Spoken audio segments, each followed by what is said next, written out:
Hi there and welcome to another Midweek Memo. A couple of weeks back we were thinking about discipleship as a church. Discipleship is how we follow Jesus, and it's a whole of life, all of life thing. And so as a church, I really hope and pray that we are able to encourage one another, the whole of the church family, to live out our Christian faith throughout the week in the thick and thin of everyday life. To that end, we're doing a new mini-series on the Midweek Memo. We're calling it Real Lives on the Midweek Memo.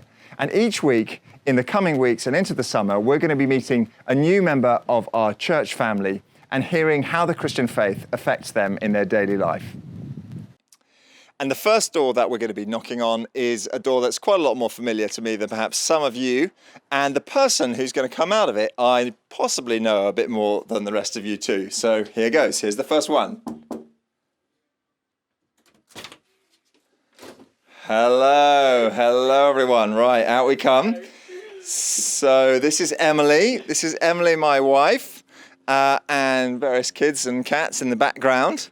Now, the question that we're asking everyone, and I'm going to ask you, even though I kind of know the answer a bit more, is what does a normal day look like for you? So I think for me as a working mum, there is no normal day, but I do split my days between working as a GP and looking after the 4 children and my husband. Yeah. Okay, and what does it look like for you to be a Christian? What difference does it make to be a Christian as you go about that? So I think the unifying thing in my heart, on the good days and the bad days, is that, as it says in Psalm 90, the Lord establishes the work of our hands.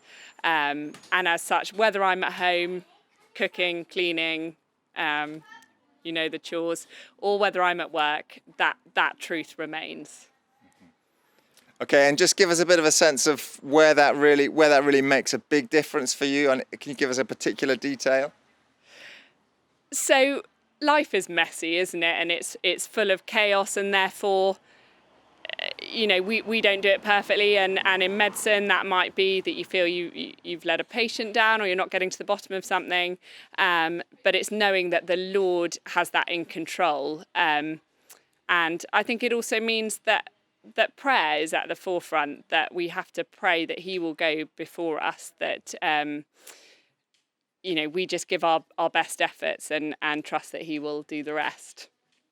That's lovely. That's beautiful, beautiful picture for our first real life. So thank you so much for giving us a little glimpse into yours, Hunchi. And then next week, we'll have another real life to join us. 3 notices just to share with you today. The first one is, as I'm guessing all of us will now be aware, the regulations are not going to be changing on the 21st of June as predicted, but will be continuing through to July the 19th. And therefore, our church activities will continue very much at present. The only exception is that weddings will be allowed to have a larger number of guests. Second thing to say is that tomorrow, Thursday the 17th of June, is Clean Air Day. And our wonderful eco group have put together some resources to help us think about how the things that we do can affect the air around us and the quality of it. Do click on the link in the description below and look at their suggestions there.